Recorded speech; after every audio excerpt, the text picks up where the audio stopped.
You've tuned into The Mountain Gardener with your host, Ken Lain. Gardening, it can be challenging, but with these simple insider tips, you'll reap huge rewards. Now, let's tune into today's Mountain Gardener with Ken and Lisa. So, I had mentioned it is time to plant your vegetable garden, your herbs, your flowers, whether it's perennial or annuals. So, they come back year after year. Perennial and permanent both start with P, or annuals. They live annually and then they're gone. They might recede, but basically they're showstoppers for the season long. But by November, they're pretty much done.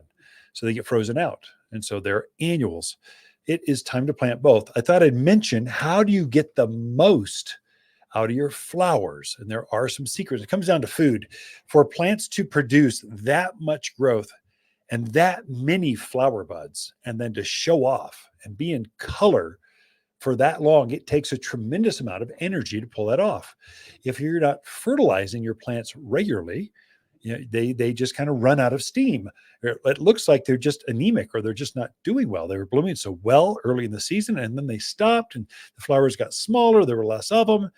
There's a new flower we came in. We're going to start promoting this for Mother's Day. It's called Sunbelievable sunflowers. It's a new variety of sunflower. It's a sterile variety, so it doesn't put seed.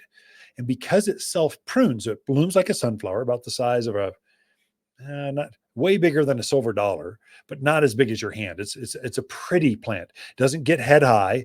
It gets up about knee high, about 3 by 3 by 3, or 2.5 feet by 2.5 feet by 2.5 feet, kind of like that, ball shaped. And just nonstop. It's saying Sunbelievable. It's supposed to put 1 million flowers on. I don't know about 1 million, but definitely thousands of flowers on this year. It's an annual variety of sunflower. So for me, I grew it last year for the first time. It was a new introduction. This year, we got enough to actually have it as a Mother's Day. They're just so pretty. And they're nonstop riotous, like sunflower. I mean, just something about sunflowers and summer and sunshine and health and fresh air just goes together. It's just a really pretty plant. I noticed my butterflies love this Sunbelievable sunflower. Here's what I did. I planted mine in a container because I wanted it up where I could just enjoy it better. It's made to be, it's so pretty, you want to be around it all the time. So my back patio is where we like to hang out, especially during the season. So we planted it there in a container, not a big one. Maybe it was, 12, 14 inches wide, about deep.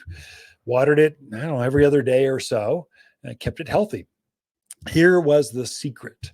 So I like to deadhead flowers. That's my thing. It's therapy for me. I like to go and pinch off the spent flowers. I give it some love. I talk to it. I shape it, give it a little haircut so she looks pretty. She just feels better about herself. And then she just puts on a whole nother set of flowers. And so deadheading is kind of my thing. It makes me happy, and it makes my plants even happier. So I like to deadhead my flowers. And the sunflowers especially respond to that. And then here's the insider tip.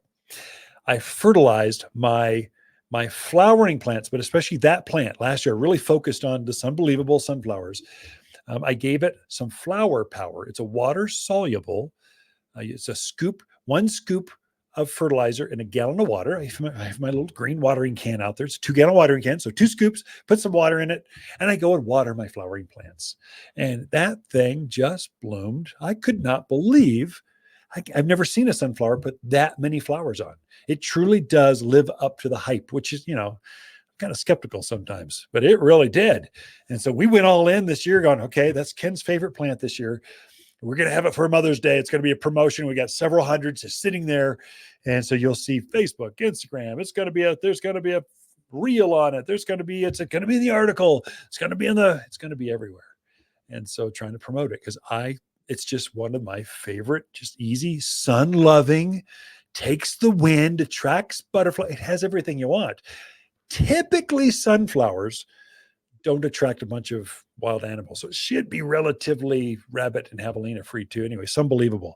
Using flower power makes it bloom all season long. That's it for Ken and Lisa. We are here throughout the week. We love talking to fans of the show. Water's garden companion plants in May are purple robe locust, vining achevia, Prescott Sunshine Geraniums, and Easy Elegant Roses. Just plant these roses in a sunny spot and enjoy. We've married the beauty of long stem roses with the easy care of shrub roses for landscape color like no other plant in the backyard. Choose fragrant reds, radiant pinks, corals, vivacious yellows, and stately whites. Extremely fragrant and only found locally at Waters Garden Center in Prescott. For a more fruitful garden, increase success in the landscape that just feels better, then tune in daily to the Mountain Gardener podcast. Subscribe through your favorite podcast streamer or visit watersgardencenter.com. Better yet, visit me directly right here at Waters Garden Center. Thanks for tuning in.